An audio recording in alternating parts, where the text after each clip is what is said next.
Spielen beim Franzosen ist für andere schick und fein. Doch 11 kleine Italiener möchten gern zu Hause sein.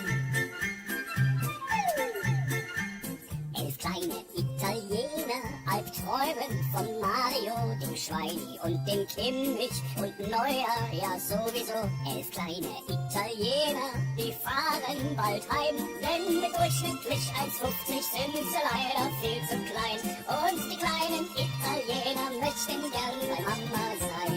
Oh Müller, oh Kedira, wir wollen euch Fußball spielen sehen. Oh Mario, oh Gomez, du hast die Haare schön.